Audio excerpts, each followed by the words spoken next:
Hello बच्चों, आपका स्वागत है। आज की क्लास में हम फलन में व्युत्क्रमणीय फलन के बारे में पढ़ने वाले हैं और साथ ही साथ प्रतिलोम फलन किस तरीके से ज्ञात किया जाता है इसके क्वेश्चन सॉल्व करेंगे। तो ये क्वेश्चन आपका 4 नंबर का क्वेश्चन है और बहुत इंपॉर्टेंट क्वेश्चन है, ध्यान से समझिए इसको। क्वेश्चन दिया हुआ है, एक फंक्शन है f(x) = 4x + 3 द्वारा प्रदत्त फलन f R2R पर विचार कीजिए। सिद्ध कीजिए कि f व्युत्क्रमणीय है और f का प्रतिलोम फलन ज्ञात कीजिए। तो यहाँ पर बेटा आपको व्युत्क्रमणीय फलन है ये प्रूफ करना है और साथ ही साथ इसका प्रतिलोम फलन यानी f इनवर्स की वैल्यू को ज्ञात करना है। आपको मालूम है कि कोई फलन व्युत्क्रमणीय तब होता है जब वह एकेकी हो और साथ ही साथ आच्छादक हो। मतलब यहाँ पे आपको इस फंक्शन f(x) = 4x + 3 को एकेकी और आच्छादक प्रूफ करना है। ठीक है, तो आपको फलन f(x) की वैल्यू सबसे पहले लिखिए, क्या दिया है 4x + 3 और ये फंक्शन रियल नंबर से रियल नंबर में है, ये भी ध्यान रखिए।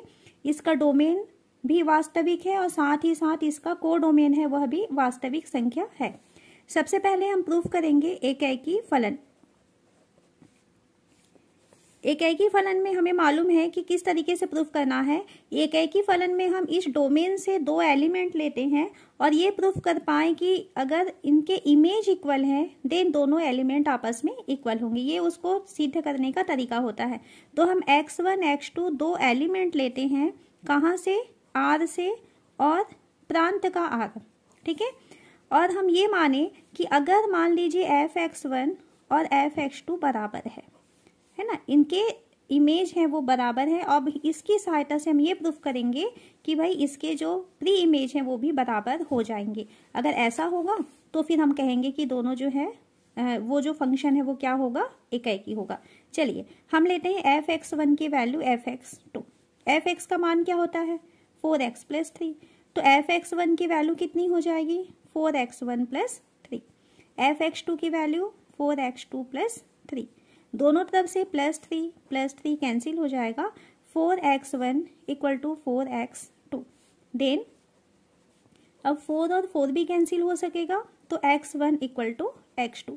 हमने लिया था f(x1) और f(x2) बराबर है, देन हमें मिल रहा है कि x1 और x2 भी आपस में बराबर हो गए, तो इसलिए हम क्या कहेंगे, फलन एकेकी है। ओके, तो अब इसके बाद में हम देखते हैं आच्छादक किस तरीके से प्रूफ करना है। चलिए आच्छादक को लेते हैं, कैसे सॉल्व करना है देखो। हम मान लेते हैं,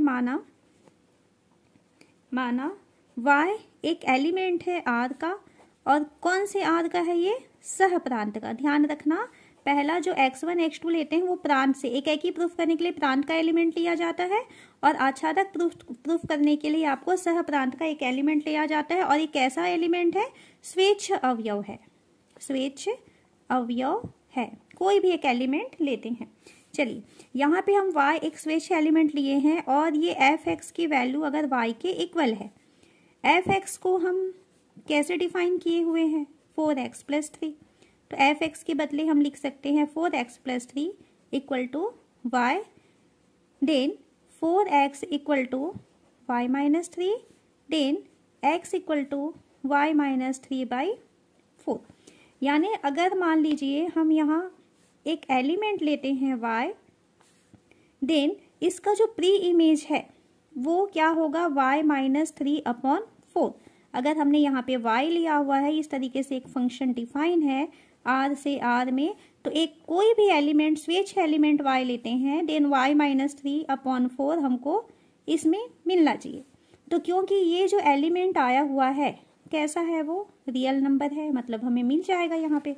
ओके, मतलब यहाँ पे एक एलिमेंट मिल रहा है। चलिए जो एलिमेंट मिला हुआ है इसका इमेज निकाल के देखते हैं कि क्या हमको वास्तव में R मिलेगा। यहाँ तक हमारा एक काम कंप्लीट हुआ। हम f(x) = y रखेंगे, यहाँ से x की वैल्यू को सेपरेट करेंगे, x की जो वैल्यू आएगी उसके लिए विचार करेंगे कि क्या यह रियल नंबर है। यदि रियल नंबर है तब हम उस कंडीशन में f(y - 3/4) की वैल्यू को निकालेंगे। जब f(x) होता है तब ये 4x + 3 रहता है, तो f(y - 3/4) होगा तो क्या बनेगा 4y - 3/4 प्लस 3, फंक्शन की डेफिनेशन से।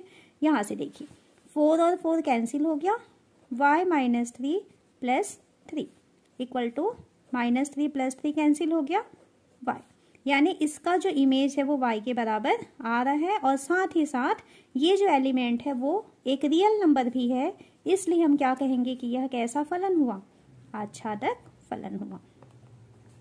कॉन्सेप्ट को अच्छे से आप समझिए, फिर बाकी इसमें प्रूफ करने जैसा कुछ नहीं है बेटा, बहुत आसानी से प्रूफ होता है। बस समझते जाइए कि कैसे प्रूफ करना है।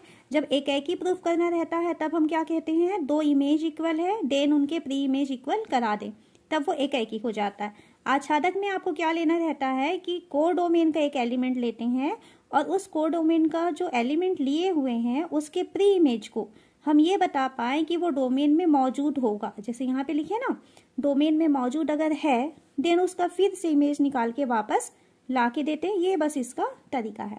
चलिए, अगर फलन एकाकी और आच्छादक हो गया तब क्या होगा, वह फलन व्युत्क्रमणीय होगा। अतः फलन व्युत्क्रमणीय है। बहुत इंपॉर्टेंट क्वेश्चन है, ध्यान से समझिए इसको। अब व्युत्क्रमणीय फलन है तो हम एफ इनवर्स के वैल्यू को ज्ञात करते हैं, तो एफ इनवर्स ज्ञात करना। ठीक, माना एफ इनवर्स एक्स की वैल्यू वाई के बराबर है। ठीक है, माना एफ इनवर्स एक्स की वैल्यू वाई के इक्वल है। एक बार और लिख लेते हैं, माना F inverse X equal to Y, then हम इसको लिख सकते हैं एफ वाई की वैल्यू एक्स के बराबर हो जाएगी। एफ वाई परिभाषा से क्या होगा, 4y प्लस 3 की वैल्यू हो जाएगी एक्स के बराबर। यहाँ से हम y की वैल्यू को सेपरेट करना चाहते हैं तो 4y equal to X minus 3, then y equal to X minus 3/4, और इस y की वैल्यू वापस आप रख दीजिए एफ इनवर्स x, तो हमें मिला बेटा एफ इनवर्स x की वैल्यू x माइनस 3/4। ठीक है, अब x माइनस 3/4 जो है ये भी एक रियल नंबर है। ओके, तो इस तरीके से हम यहाँ पे एफ इनवर्स x की वैल्यू को निकाल सकते हैं। चलिए, तो ये आपका क्वेश्चन कंप्लीट। अगला क्वेश्चन लेते हैं। माना समस्त n बिलोंग टू n के लिए एफ एन एक फंक्शन डिफाइन है, n+1/2 होता है जब n विषम संख्या रहेगा, और एफ एन की वैल्यू n/2 हो जाता है जब n सम संख्या रहेगा। तो हमें कहता है कि बताइए क्या फलन f एकाकी है और आच्छादक है। यानी यहाँ पर हमको एकाकी और आच्छादक प्रूफ करना है।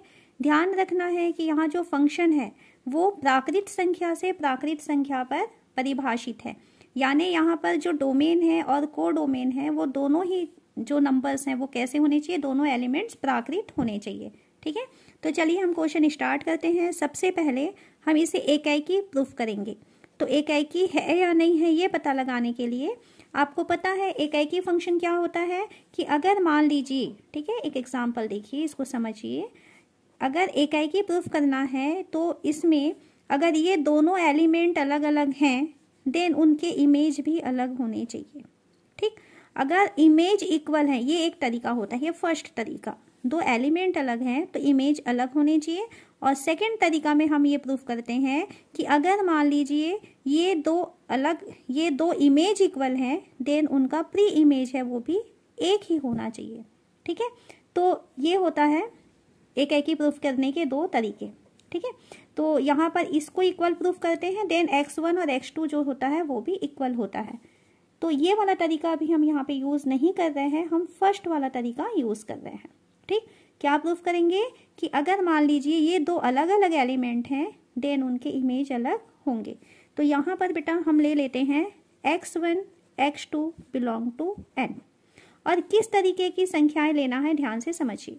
आपको विषम और सम कहा है ना, तो आप दो लगातार संख्याएं लेंगे जिसमें से एक सम संख्या होगा और एक विषम संख्या होगा। इस क्वेश्चन में आपके बुक में 1 और 2 का एग्जाम्पल लिया है, जरूरी नहीं है कि आप 1 2 का ही एग्जाम्पल लें, आप कुछ अलग भी एग्जाम्पल ले सकते हैं। ठीक है, चलिए मान लेते हैं हम x1 की वैल्यू को 3 ले लें और x2 की वैल्यू को 4 ले लें। ठीक, तो ये दोनों प्राकृत संख्या है और साथ ही साथ दोनों आपस में बराबर नहीं है। अब हम f(x1) की वैल्यू निकालते हैं। क्योंकि एक विषम संख्या है। तो एफ एक्स कैसा डिफाइन है, अगर विषम होता है तो n+1/2 होता है। तो f(x1) यानी कि f3 की वैल्यू हो जाएगा 3+1/2 यानी 4/2 यानी कि 2। चलिए f(x2) की वैल्यू लेते हैं। f(x2) की वैल्यू है f4, है ना, x2 को हमने 4 लिया है। तो जब वो सम संख्या होता है तो सम के लिए हमारा फलन डिफाइन है n/2, तो ये हो जाएगा 4/2। तो इसकी वैल्यू भी आ रही है 2। तो आप देख रहे हैं कि हम दो अलग अलग एलिमेंट लिए हैं, लेकिन इन दो अलग एलिमेंट का हमको एक ही इमेज मिल रहा है। तो हम लिखेंगे क्योंकि 3 और 4 तो बराबर नहीं है, परंतु f3 और f4 बराबर हो गए, इसलिए फलन एकेकी नहीं होगा। फलन एकेकी नहीं है। ठीक है, ये एकेकी प्रूफ करने का तरीका। अगर मान लीजिए ये बराबर नहीं है और ये भी बराबर नहीं आया होता तब वो एकेकी रहता। ठीक है, हम फर्स्ट वाला तरीका इसको यूज किए हैं। चलिए अब इसमें हम प्रूफ करते हैं आच्छादक। कैसे प्रूफ करना है देखो। आच्छादक के लिए हम एक स्वेच्छ एलिमेंट लेते हैं n, कहाँ से, सहप्रांत से। ठीक है, सहप्रांत का एक एलिमेंट लेते हैं, क्योंकि सहप्रांत एक प्राकृत संख्या है। अब प्राकृत संख्या सम भी हो सकता है और विषम भी हो सकता है। तो फर्स्ट कंडीशन, अगर मान लीजिए ये जो n लिए हैं वो सम संख्या हो, अगर ये सम है, देन 2n कैसा होगा, ये भी सम हो जाएगा। और ये 2n हमें मिलना चाहिए कहाँ पर, प्रांत में मिलना चाहिए। चलिए अभी मैं इसको समझाऊंगी, पहले समझ लीजिए। मान लीजिए n सम है तो 2n भी सम होगा। हम इस f2n की वैल्यू निकालते हैं, तो f2n की वैल्यू हो जाएगा 2n/2 सम फंक्शन की डेफिनेशन से। तो यहाँ पे ये 2 और ये 2 कैंसिल हो गया, तो हमें मिला n। ध्यान से समझना। सेकंड कंडीशन हम लेते हैं कि माना n विषम है। अगर n विषम है तो हमको 2n-1 एक नंबर मिलेगा जो कैसा रहेगा, विषम होगा। और इस नंबर का यदि हम इमेज निकालना चाहें, यानी f 2n-1 लेना चाहें, तो ये हो जाएगा 2n-1 + 1/2, है ना। n+1/2 होता है तो उसके बदले 2n-1 था। ओके, -1 + 1 कैंसिल हो गया, 2n/2 यानी कि n। अब देखिए इसका मतलब क्या हुआ कि हम इस सहप्रांत का कोई भी एलिमेंट ले रहे हैं। चलिए इसको मैं डायग्राम से समझा रही हूँ, बाकी अब आच्छादक प्रूफ हो चुका है ना, पर उसको समझिए हमने क्या प्रूफ किया है। बेसिक कॉन्सेप्ट क्लियर होना बहुत जरूरी है। आपने एक फंक्शन लिया, हम यहाँ पे एक स्वेच्छ एलिमेंट ले रहे हैं, ऐसा बोले। हमने कहा ना कि n बिलोंग टू n सहप्रांत का। अगर ये n सम हुआ, देन उसका प्री इमेज हमको यहाँ पे मौजूद मिल रहा है। किस फॉर्म में, 2n के फॉर्म में। अगर ये सम है तो अगर ये n जो हम लिए हैं अगर वो विषम रहा तो विषम रहा, उस कंडीशन में भी हमको एक प्री इमेज मिल रहा है। वो प्री इमेज किस फॉर्म में मिला, 2n-1 के फॉर्म में मिला। तो इस तरीके से चाहे सम संख्या हो चाहे विषम संख्या हो, इस कोडोमेन के हर एक एलिमेंट का आपको प्री इमेज मिल जाता है, अतः फलन आच्छादक होगा। ठीक है, तो इस तरीके से आप जो है फंक्शन को आच्छादक प्रूफ कर सकते हैं। एकेकी प्रूफ करने का और आच्छादक प्रूफ करने का यही तरीका है, और इसके साथ साथ ये फलन जो है व्युत्क्रमणीय भी हो जाएगा। चलिए, तो ये आपका बहुत इंपॉर्टेंट क्वेश्चन था, और ये आपका क्वेश्चन बैंक है उसमें का प्रश्न है, ध्यान से समझना है। हो सके तो डायग्राम भी अगर आप एग्जाम में बना देते हैं तो बहुत अच्छा है, बहुत अच्छा प्रभाव पड़ता है। ठीक है, चलिए हम आते हैं अपने नेक्स्ट क्वेश्चन की तरफ। क्वेश्चन है, यदि f(x) = 4x + 3/6x - 4 where x is not equal to 2/3, तो सिद्ध कीजिए कि x is not equal to 2/3 के लिए f(f(x) की वैल्यू x के बराबर होती है, और साथ ही साथ f का प्रतिलोम फलन हमको क्या होगा ये ज्ञात करने कहा है। यहाँ पर x 2/3 के इक्वल नहीं होगा, इसलिए कहा गया है क्योंकि x की वैल्यू अगर 2/3 हो गया तो ये फंक्शन डिफाइन नहीं होगा, इसका हद जो है वो 0 हो जाएगा। ठीक है, तो इसका क्वेश्चन में अभी कोई प्रभाव नहीं पड़ेगा, बस आपको इस क्वेश्चन को सिद्ध करना है, सॉल्व करना है, और f(f(x) की वैल्यू को ज्ञात करना है। ठीक, चलिए आपको क्या दिया है, आपको दिया है कि f(x) की वैल्यू 4x + 3/6 6x माइनस 4 होता है। आपको चाहिए f ऑफ f(x) की वैल्यू, मतलब f ऑफ f(x). ओके, ध्यान से समझिए कैसे लिखना है। f, इस f(x) के बदले हम लिखेंगे 4x plus 3 upon 6x minus 4, ये जो ब्रैकेट के अंदर था। अब अगर हमारा फंक्शन f(x) रहता है तो 4x plus 3 upon 6x minus 4 होता है, तो इस x के बदले ये पूरा चीज़ आ चुका है। तो अब हमारा फंक्शन कैसे हो जाएगा, 4, इस x के बदले लिखोगे 4x plus 3 upon 6x minus 4 plus 3, जैसा है वैसा ही रहने देना है ना, बस x का मान ये हो चुका। अब 6, x के बदले आप लिखोगे 4x plus 3 upon 6x minus 4 और माइनस 4, 6x माइनस 4, तो ये हो जाएगा 4x प्लस 3 प्लस ये 3 इसके साथ मल्टीप्लाई हो जाएगा 3, 6x माइनस 4, ये अंश का हुआ। ठीक है, हर में आते हैं तो हर में भी आपके पास 6x माइनस 4 लघुत्तम मिलेगा और ये हो जाएगा 6, 4x प्लस 3 माइनस 4 के साथ ये मल्टीप्लाई हो जाएगा 6x माइनस 4। दोनों के हल समान हैं, कैंसिल हो जाएगा। अंश को हल कर लीजिए। ये देखिए कोष्ठक हटाते हैं, 16x plus 12 plus 18x minus 12 upon 24x plus 18 minus 24x minus और माइनस प्लस 16। ठीक, यहाँ पर ये हो गया 16x प्लस 18x, कितना हो जाएगा ये 34x, plus 12 and minus 12 cancel हो जाएगा और इधर नीचे से माइनस 24 प्लस 24 कैंसिल हो गया, तो ये 18 प्लस 16 ये हो जाएगा 34, 34 से 34 कैंसिल हो जाएगा, इसकी वैल्यू आ रही है x, तो हमको मिला f ऑफ f(x) की वैल्यू x के बराबर। ये आपका फर्स्ट काम कंप्लीट हो गया, यही हमको प्रूफ करने कहा था कि इसकी वैल्यू x के इक्वल होती है। सेकंड हमें कहा है कि इसका प्रतिलोम फलन ज्ञात कीजिए। ठीक है, तो सेकंड हम ज्ञात करते हैं प्रतिलोम, प्रतिलोम यानी इसका f इनवर्स ज्ञात करना है। ठीक, तो f इनवर्स ज्ञात करने के लिए हम मान लेते हैं कि f इनवर्स x की वैल्यू y के इक्वल है। ये हो जाएगा fy equal to x, fy की वैल्यू लिखिए, तो ये हो जाएगा 4y plus 3 upon 6y minus 4 की वैल्यू हो गया x के इक्वल। यहाँ हमारा उद्देश्य है y की वैल्यू को अलग करना। चलिए इसका तिर्यक गुणा करते हैं, 4y प्लस 3 इक्वल टू, यहाँ से मल्टीप्लाई करेंगे तो 6xy माइनस 4x, y अलग करना है तो पूरे y को एक तरफ लेके आइए, 4y minus 6xy equal to, ये हो जाएगा -3 माइनस 4x, y कॉमन निकालेंगे तो ये हो जाएगा 4 minus 6x equal to, minus common निकालेंगे तो 3 प्लस 4x। हमारा उद्देश्य y को अलग रखना है तो y को यहाँ रख देते हैं, बाकी उधर ट्रांसफर कर देते हैं, -3 plus 4x upon 4 minus 6x। देखिए ये 4 माइनस 3x है और इसमें बाहर एक माइनस लगा हुआ है, इस माइनस को अगर हम अंदर मल्टीप्लाई कर देंगे तो ये चेंज हो जाएगा।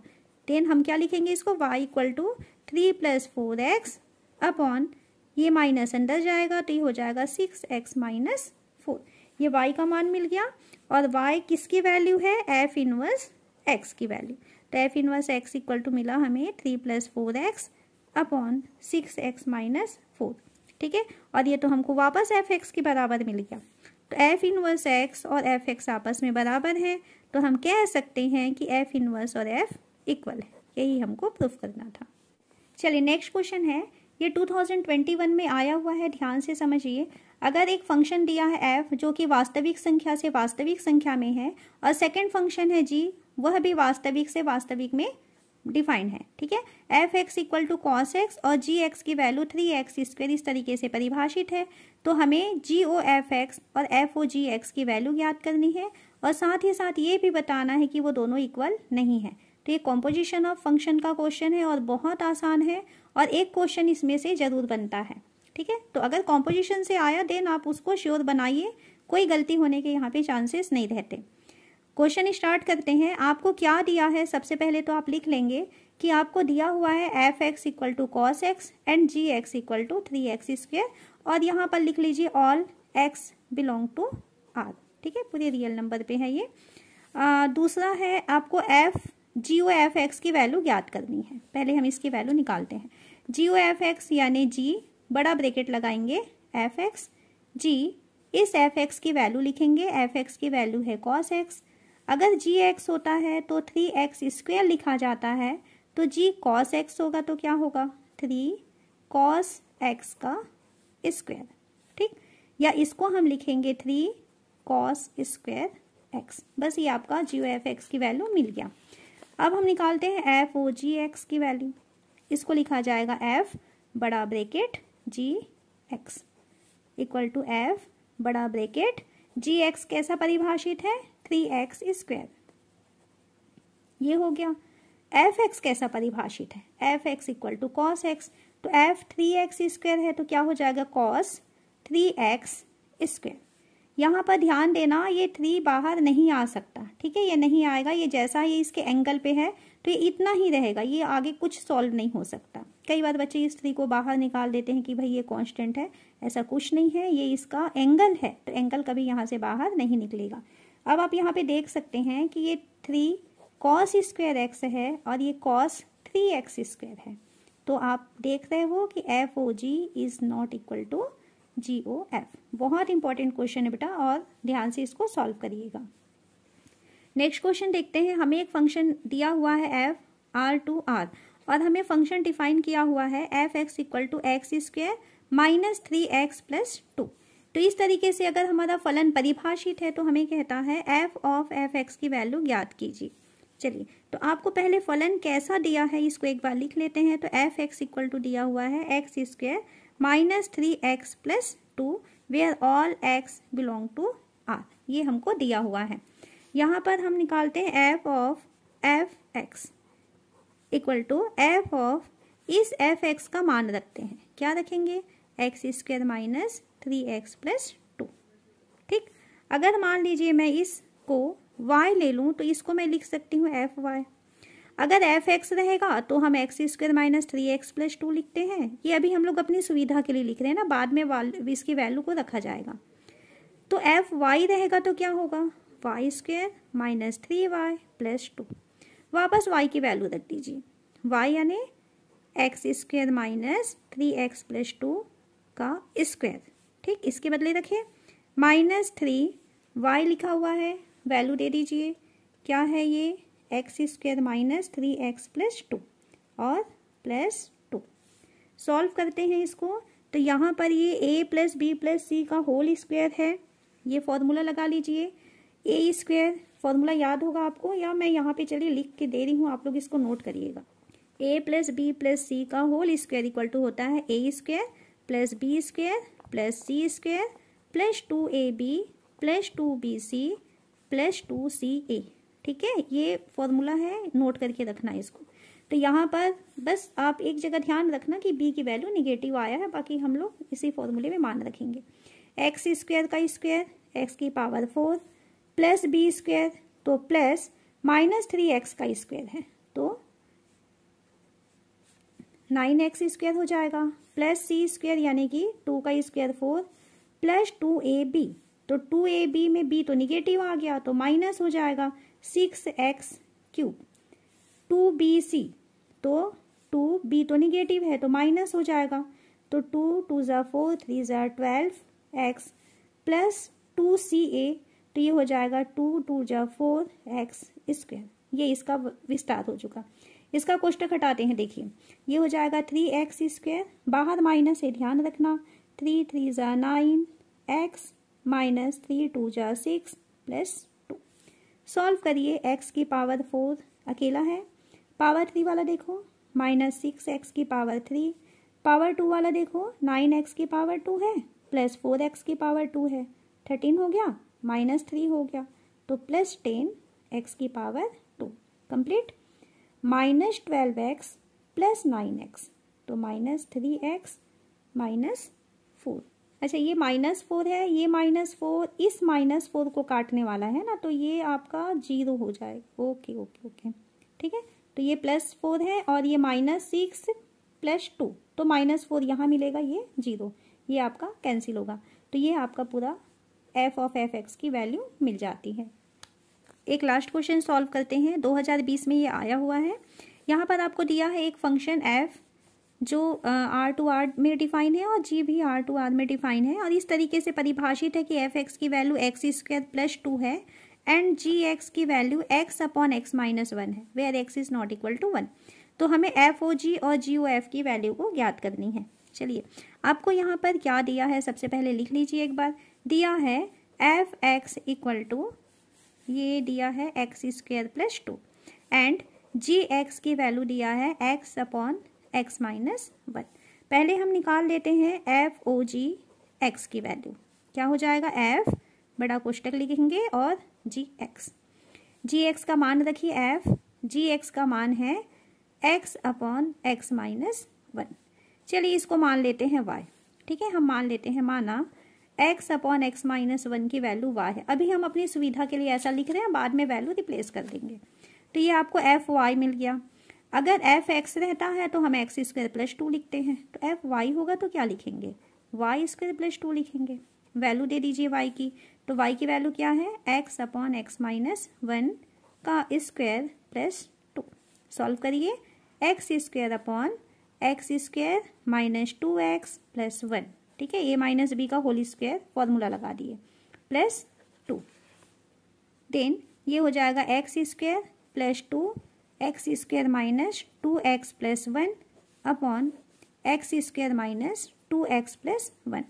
आप चाहें तो इसको सॉल्व कर लें थोड़ा सा, x² + 2x² - 4x + 2 upon x² - 2x + 1। थोड़ा सा और ये सॉल्व हो जाएगा, 3x² - 4x + 2 upon x² - 2x + 1। ये है f ऑफ gx की वैल्यू। अब निकालते हैं g ऑफ f(x) की वैल्यू। तो g of f(x) equal to हो जाएगा g, ब्रैकेट लगाएंगे, f(x) की वैल्यू रखिए, g f(x) की वैल्यू है x/x - 1। f(x) की वैल्यू है आपके पास, ये नहीं, ये हो जाएगा g f(x) की वैल्यू है x² + 2, ठीक है, ओके। इसको y मान लीजिए आप, किसको, x² + 2 को y ले लो, तो ये आपके पास क्या मिल गया, और यहाँ पे लिखना पड़ेगा बेटा माना, ठीक है, हमने माना हुआ है, तो ये हो जाएगा gy। जब gx होता है तो x/x - 1 होता है, तो gy होगा तो क्या होगा, y/y - 1, जो फंक्शन डिफाइन है उसके अनुसार। y की वैल्यू दे दीजिए, x² + 2 अपॉन x² + 2 - 1। थोड़ा सा सॉल्व होगा, x² + 2 अपॉन x² + 1, ठीक है। तो ये इसमें जो है g ऑफ f(x) की वैल्यू निकल जाती है। तो इस तरीके से कॉम्पोजिशन वाले क्वेश्चन आएंगे तब तो बहुत आसानी से आपका प्रश्न बन जाएगा। तो आपका फर्स्ट चैप्टर संबंध और फलन में लगभग जितने भी इम्पोर्टेंट क्वेश्चन थे जो एग्ज़ाम में आने लायक हैं वो सब मैं करवा चुकी हूँ। तो अच्छे से तैयारी करिए, और इसके बाद हम नेक्स्ट चालू करेंगे प्रतिलोम त्रिकोणमितीय फलन। तो आपको अगर ये वीडियो थोड़े यूज़फुल लग रहे होंगे तो बेटा प्लीज़ कमेंट करके बताइए कि कैसा है और आपको समझ में आ रहा है या नहीं आ रहा है। ओके, चलिए, ओके, बाय बाय।